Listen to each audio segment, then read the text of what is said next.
Bienvenue pour les actus de ce vendredi 9 juillet 2021.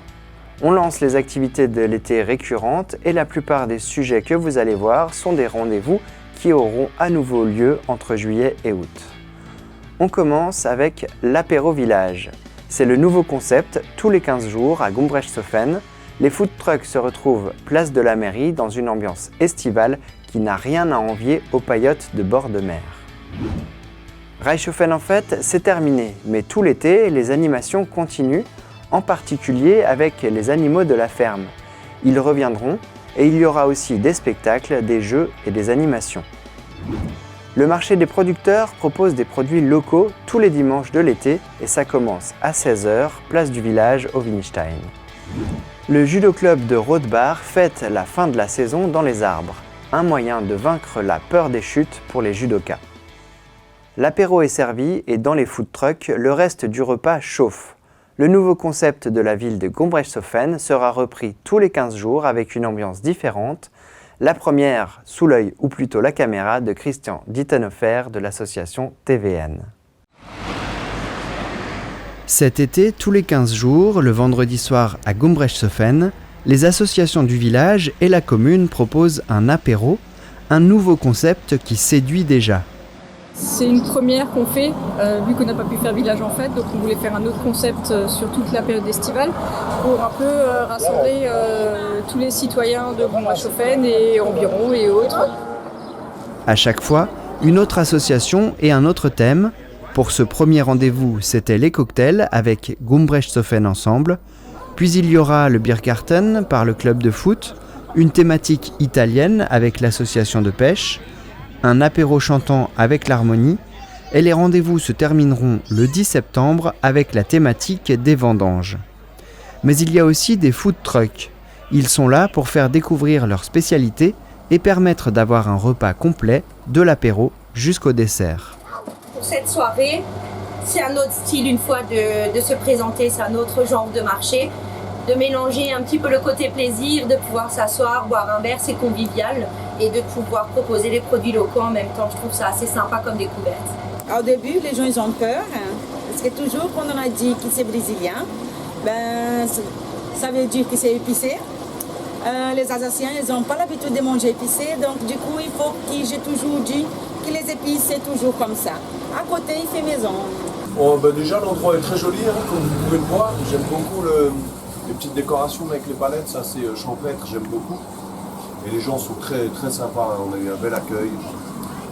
Et la buvette aussi m'a fait venir aussi. Tout est fait maison, donc c'est des glaces, soit c'est du sorbet, soit c'est sans sorbet, donc avec ou sans lactose. Tous les fruits c'est des sorbets, donc sauf la banane qui contient du lait.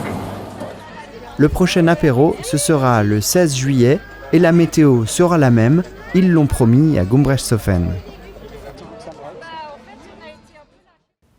L'association De Dietrich œuvre pour la conservation du patrimoine de l'entreprise et son accès au public.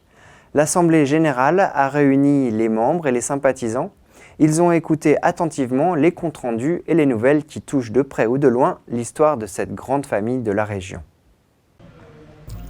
L'Assemblée générale de l'association De Dietrich s'est tenue au château du même nom ce samedi, en présence de membres de la branche du premier maire de Strasbourg après la Révolution, Philippe Frédéric de Dietrich. C'est lui qui avait commandé la Marseillaise, ou plutôt le chant de guerre pour l'armée du Rhin, à Rouget de Lille. Au terme de l'AG, le président de l'association, Daniel Fischer, nous en dit plus sur Philippe Frédéric et expose une partie de la thèse qu'il lui a consacrée.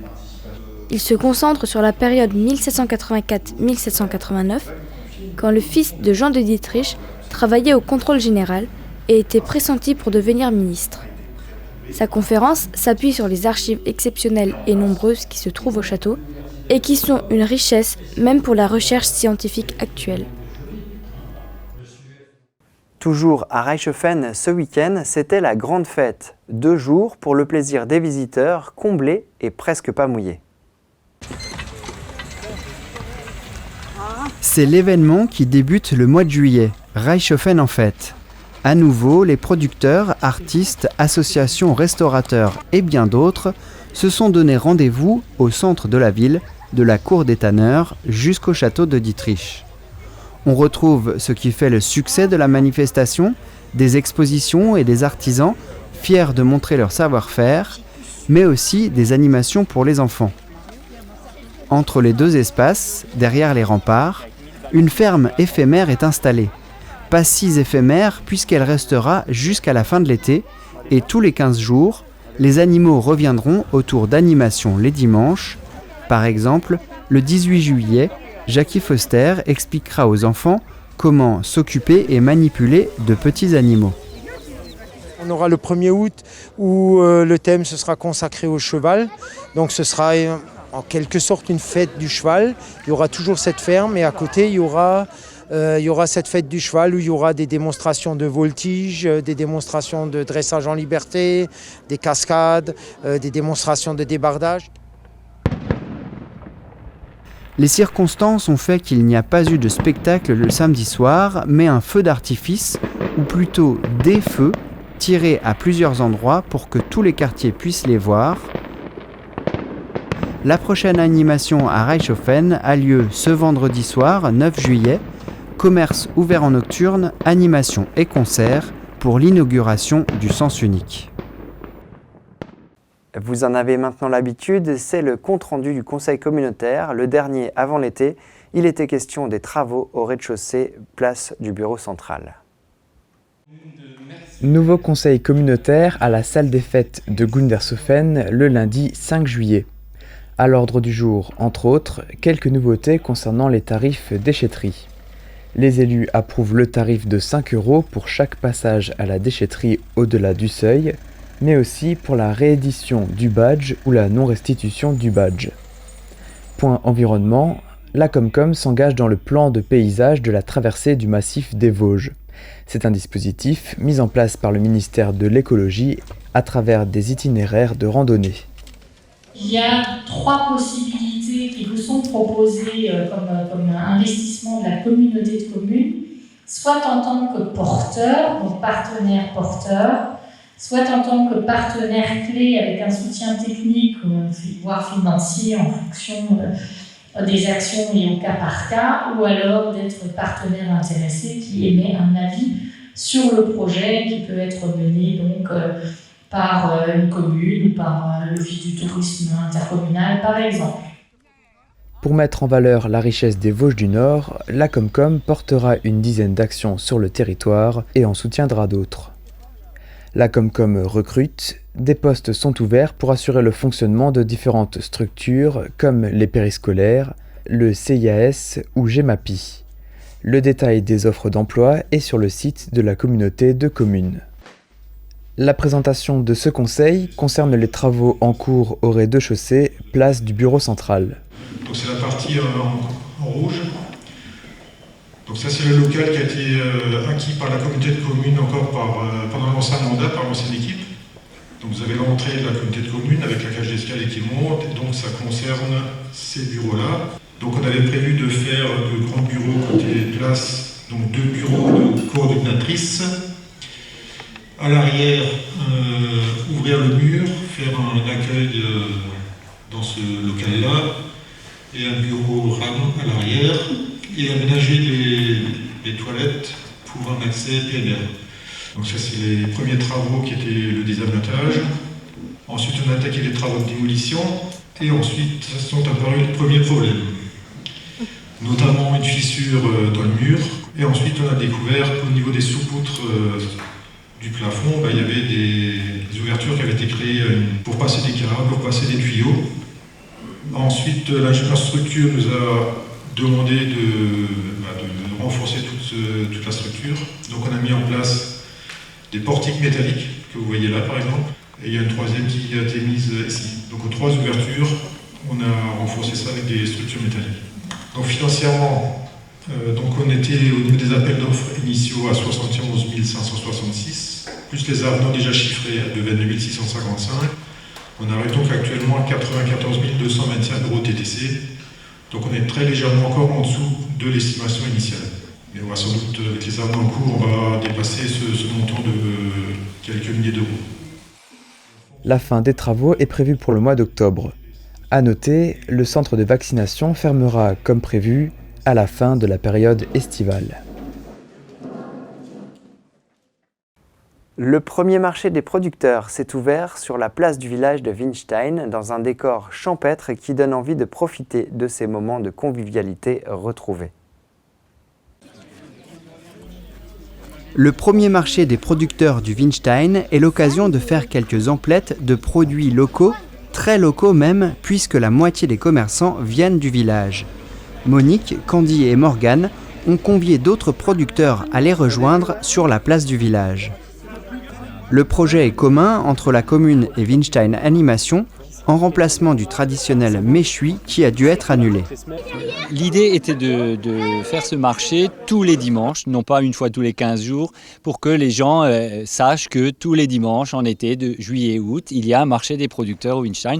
Et il y aura un roulement, ça ne sera pas toujours les mêmes producteurs, en fonction des disponibilités aussi des producteurs. Voilà. Le dimanche, de 16h à 19h, entre la pluie et un beau soleil, le public répond présent. Le marché est à l'image du village, petit mais convivial, où les habitants et les voisins des alentours aiment se retrouver. Alors un des objectifs aussi de notre petit marché des producteurs, c'est de permettre aux habitants du village de se retrouver également, parce qu'avec 2020, il ne s'est rien passé, 2021 a déjà mal commencé, donc là, l'idée c'est que les gens se retrouvent, qu'on discute entre habitants, etc. Voilà, ça c'est un objectif important pour nous aussi. Dans la même idée d'échange et d'animation du village, la nouvelle équipe municipale organise des Stammtisch, stoppés. Ces rendez-vous hebdomadaires reprendront en septembre. On termine en prenant de la hauteur avec cette traditionnelle activité de fin d'année scolaire pour les judokas du club de Rothbard. Habituellement, ils se retrouvent pour des compétitions, mais pour la fête de fin d'année, les judokas prennent l'air en extérieur. Au lieu-dit des Elplatz, dans la forêt d'Hoffwiller, le dimanche 4 juillet, les membres du judo club de Rothbard se défoulent dans la nature. Depuis quelques années, la direction de l'association propose ces activités aux jeunes, essentiellement de la grimpe d'arbres. Donc les enfants vont grimper dans cette immense chaîne, soit en autonomie, ça s'appelle le footlock, donc ils montent tout seuls jusque tout en haut, après ils s'installent dans des fauteuils et puis ils regardent la nature, soit en doublette, c'est-à-dire en moulinette. On a rajouté plein d'autres activités, donc on a un mini parcours aventure qui démarre avec un tunnel en filet et on rampe, on grimpe sur les troncs d'arbres, on passe à travers des tubes, enfin c'est vraiment le parcours aventure que les enfants adorent, avec des petites choses compliquées. Ensuite, on a ce qu'on appelle le pont de singe. On a 2 ponts de singe, un pour petit, un pour grand. Le pour grand, il est un peu plus compliqué parce qu'on passe à travers des branches. On a aussi le fil d'Ariane. Alors le fil d'Ariane, on va bander les yeux et il s'agit de suivre, les yeux bandés toujours, un fil. Quand on finit le parcours, on actionne une petite cloche, c'est qu'on a tout gagné. Mais avant de crapahuter, il faut s'équiper. Les enfants mettent le baudrier ou le harnais avec 2 mousquetons. Pour les encadrer, Yannick a le certificat de qualification professionnelle éducateur de grimpe d'arbres. C'est un diplôme nécessaire si on veut mettre en place des activités en hauteur. Il a fallu 3 jours pour tout installer. Certains parcours ont demandé plus de temps que d'autres, comme ici sur le Vieux-Chêne. Donc la première chose à faire, c'est de monter une corde le plus haut possible. C'est un système avec un petit fil et un sac lesté. Je vais viser une fourche pas trop haut, c'est juste pour voir la démonstration. Voilà, la fourche. Donc c'est dans la fourche. Ensuite je le fais descendre. Et une fois qu'il est en bas, je vais accrocher ma corde dessus. Et quand j'aurai ma corde accrochée dessus, je tire, je fais passer la corde. Après, il faut que je navigue dans l'arbre pour chercher les emplacements qui vont bien pour accrocher les cordes, ça en tenant compte de l'état de l'arbre. Donc là, j'ai coupé du bois mort, par exemple. Donc d'abord, je sécurise l'arbre. Les enfants se prêtent au jeu, ils sont à l'aise en hauteur comme de vrais petits Tarzans. Les amateurs de sensations plus fortes sont servis avec la tyrolienne juste à côté. Toute la journée, ils profitent des parcours, Tous se retrouveront dès la rentrée pour la reprise du judo.